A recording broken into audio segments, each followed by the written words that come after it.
Wanajeshi wa Israeli ni kichwa ngumu, waendeleza mashambulizi ukingo magharibi, wa Palestina wawili wauawa. Rais wa zamani wa Russia asema vita vitaendelea hadi taifa la Palestina litakapoundwa na kutambuliwa duniani. Karibu uweze kuambatana nami kwa yale ambayo na kujiuza. Usisahau kusubscribe, kulike na kucomment channel hii.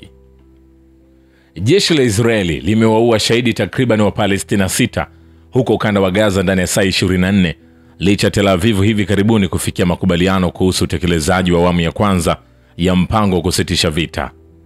Maafisa wa afya wa Palestina wameripoti wa Palestina hao wameuawa shahidi siku ya asubuhi wakati jeshi la Israeli liliposhambulia mji wa Gaza na maeneo ya kusini ya ukanda huo wa pwani.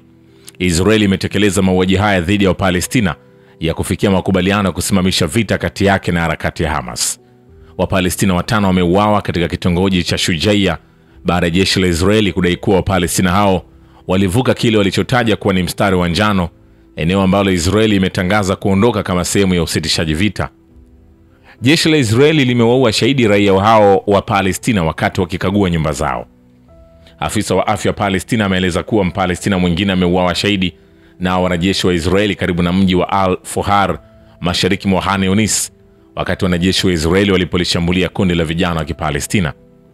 Mapema mwezi huu utawala wa Israeli na harakati ya mukawama wa Kiislamu ya Palestina Hamas zilikubaliana kutekeleza awamu ya kwanza mipango ya kusitisha vita Gaza, mpango ambao unatarajiwa kuhitimisha vita vya mauaji ya kimbari vya zaidi ya miaka 2 yaliyoanzishwa na Israeli dhidi ya wakazi wa ukanda wa Gaza.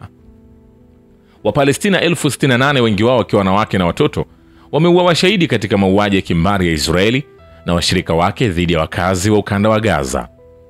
Hazim Kasim, msemaji wa Hamas, amelaani hujuma kubwa ya Israeli dhidi ya Gaza na kuzitaka pande zote kufuatilia hatua za Israeli na kuhakikisha kuwa utawala huo haukwepi wajibu wake kwa mujibu wa makubaliano ya kusimamisha vita ukanda wa Gaza. Sasa nikwambie, rais wa zamani wa Russia Dmitry Medvedev amesisitiza haja ya kuundwa taifa huru la Palestina na kutambuliwa uwepo wa nchi huru ya Palestina duniani, akisema kuwa vita haviwezi kumalizika ila kwa kuundwa nchi huru ya Palestina. Kwa mujibu wa shirika la habari la Fars, rais huyo zamani wa Russia ambaye hivi sasa ni naibu wa mkuu wa baraza la usalama la Russia alisema hayo wakati akizungumzia suala la mabadilishano ya mateka kati ya Palestina na utawala wa Kizayuni, na kuongeza kuwa hatua hii ya kubadilishana mateka haitatatua chochote, kwani utatuzi wa kadhia ya Palestina ni kuundwa nchi huru ya Palestina na kutambuliwa rasmi duniani. Amesema hayo kwenye ujumbe wake kwenye mtandao wa kijamii wa X na kuandika, kuachiliwa huru mateka wa Israeli na Palestina bila ya shaka ni jambo zuri, lakini haitotatua chochote. Rais huyo zamani wa Russia vile amesema maadam nchi huru na kamili ya Palestina haijaundwa kama yanavyosema maazimio yanayotambuliwa na Umoja Mataifa, basi hakuna kitakachobadilika. Vita vitaendelea, kila mtu anaelewa hili. Nchi nyingi duniani zimesisitiza haja ya kuanzishwa nchi huru ya Palestina. Hivi karibuni nchi za Ulaya nazo zimelitambua swala hilo, lakini Marekani na utawala wa Kizayuni zinaendelea kukwepa kukubali swala hilo na kulitekeleza kivitendo. Kwa upande mwingine, viongozi wa utawala wa Kizayuni wa Israeli wanaendelea kung'ang'ania mara kwa mara kwamba watafanya kila wawezalo kuzuia kuundwa nchi huru ya Palestina. Vile serikali ya Yemen imethibitisha uungaji mkono wake kwa watu wa Gaza kufuatia kutekelezwa makubaliano ya kusitisha vita kati ya Hamas na Israeli. Mahdi al-Mashati, mkuu wa baraza kuu la kisiasa la Yemen, ameeleza haya katika hotuba kwa mnasaba wa maadhimio ya mwaka wa 62 wa mapinduzi ya Yemen. Mashati amezitolea wito nchi za Kiarabu na Kiislamu kudhihirisha msimamo wa pamoja kupinga ukiukwaji unaofanywa na Israeli dhidi ya nchi za kanda hii. Amesema Yemen itaendelea kufuatilia kwa makini na kwa karibu utekelezaji wa makubaliano ya kusimamisha vita na utumaji wa misaada ya kibinadamu huko Gaza. Mkuu wa baraza kuu la kisiasa la Yemen amewapongeza wale wote waliojitolea bega kwa bega kuwasaidia wananchi madhulumu wa Palestina, hususan harakati ya Hezbollah ya Lebanon na pia wananchi wa Iraq na Iran. Mashati amezishukuru nchi zote zilizoamua kuvunja uhusiano na Israeli na kuwekea utawala huo vikwazo. Lakini utawala wa Kizayuni inaelezwa kwamba mara kwa mara umekuwa ukipiga ngoma ya kuwapokonya silaha wananchi wa Gaza, na hilo imelifanya zaidi wakati wa vita vyake vya miaka 2 dhidi ya Gaza, lakini hatimaye imelazimika kusalimu amri mbele ya mukawama na mbele ya silaha za Wapalestina, ikikubali kusimamisha vita hivyo ili kubadilishana mateka baada ya kushindwa kuwakomboa mateka hao kwa njia za kijeshi. Kwa mujibu wa shirika la habari la Fars, Abdullah al-Danan, mmoja viongozi wa chama cha harakati ya wananchi wa ukombozi ya Palestina, alisisitiza Jumatatu kuwa silaha ni mstari mwekundu kwa harakati za Palestina na kwamba harakati hizo haziko tayari kabisa kufanya mazungumzo juu ya swala hilo. Al-Danan pia amesema Israeli, ambayo ina vifaru na ndege za kivita na inazitumia kufanya mauaji ya umati, ndiyo inayopaswa kukabidhi silaha zake, si wa Palestina ambao wamelazimika kubeba bunduki kwa ajili ya kujihami na ukatili wa Israeli.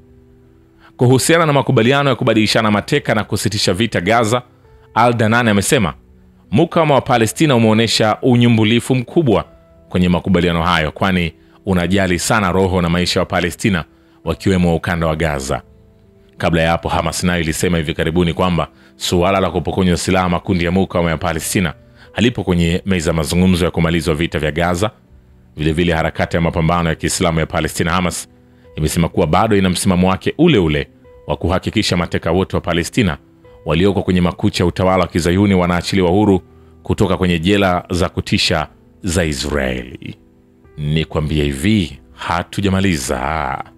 Makubaliano ya amani ya Trump, licha madai ya Netanyahu kuwa ni ushindi, yamewakasirisha Waisraeli wengi. Baada ya miaka miwili ya jinai na mauaji ya kimbari huko Gaza, utawala wa Kizayuni wa Israeli kwa mara nyingine tena umelazimika kusimamisha mashambulizi yake. Trump pia amemkumbusha Netanyahu mara kadhaa kwenye mtandao wake wa kijamii kwamba vita vimekwisha. Kulingana na Paris Today, hata hivyo, sauti tofauti zinasikika kutoka ndani ya maeneo yanayokaliwa kwa mabavu Israeli.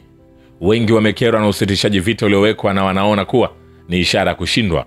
Wakati Netanyahu akizungumza kwenye hotuba yake ya usiku wa kusisimua na furaha, wengine wamepinga kusherekewa kwa makubaliano hayo ya usitishaji vita. Kejeli na kuzumewa Netanyahu na Wazayuni wakati wa hotuba ya Steve, mjumbe maalum wa ikulu ya White House katika maeneo yanayokaliwa kwa mabavu, ni ishara nyingine ya mgawanyiko mkubwa baina ya Waisraeli kuhusiana na makubaliano yaliyopo ya kuyapachika chapa ya ushindi. Ukweli kwamba Israeli ilitwishwa makubaliano haya na Marekani limekuwa jambo la kuchukiza kiasi kwamba baadhi wamekataa kuhudhuria hotuba ya Trump katika bunge la Israeli Senate. Tovuti ya Israeli National News imeandika Avi Maoz, mwenyekiti wa chama cha Noam, ametangaza kwamba hata hudhuria hotuba ya rais wa Marekani katika bunge la Israeli Senate. Utalazimika kuwa kipofu kabisa ili kuamini kwamba kupatikana kitu kizuri katika mpango wa Trump. Gazeti la Times of Israel pia limeripoti kwamba mmoja wa wanachama wa chama cha Netanyahu amesusia hotuba ya Trump katika Senate, akisema kuwa mpango wake ulikuwa ndoto za linacha. Amit Halevi amesema hotuba ya Trump ni ndoto za ushindi na maonyesho ya uongo. Siwezi kuhudhuria mkutano wa bunge na rais wa Marekani Donald Trump na timu yake. Mpango huu ni kinyume cha ushindi.